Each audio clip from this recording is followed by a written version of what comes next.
Hallo zusammen und herzlich willkommen zu einem weiteren Review.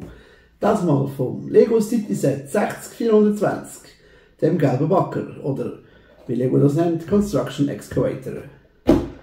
Das hat 633 Teile, hat 3 Minifiguren drin, ist für 8 plus und du brauchst eine Stunde zum Bauen. Nebst der Box haben wir natürlich noch die Anleitung und jede Menge Säckchen, wo das Ganze drin ist.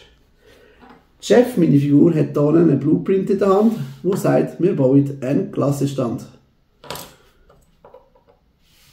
Dann haben wir natürlich noch so Bauabschrankungen, dass niemand in den Weg kommt, wenn hier der Presslufthammer-Typ die Strasse aufreißt oder dass niemand den Kopf anschlägt am Bagger.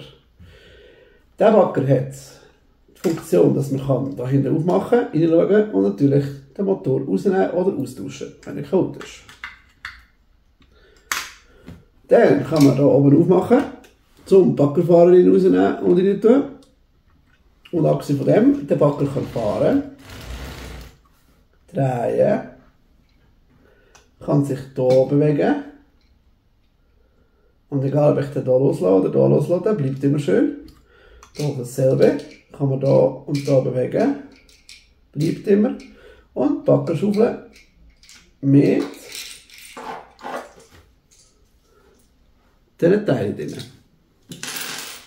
Man kann also mit dem Bagger tatsächlich auch baggern. Vollständig Bewegungsfunktion. Ich habe das Set wählen für unsere Stadt als Ergänzung zu all den Bauarbeitern, die wir sonst schon haben, weil man natürlich einen Bagger braucht, wenn man etwas baut. Und wenn ihr vielleicht wisst, im 2025 bauen wir so viel in unserer Stadt, dann brauchen wir natürlich schon einen Bagger. Abgesehen davon, ich habe gerne Bagger und habe das schon immer wählen haben. Ich hoffe, euch hat das Review gefallen. Wenn ja, lasst ein Like da oder einen Kommentar. Wenn nicht, euch ein Problem. Oder auch meins. Aber ja, ich habe die Hoffnung natürlich, dass euch das gefallen hat. Und darum verabschiede ich euch jetzt mit einem Ciao zusammen!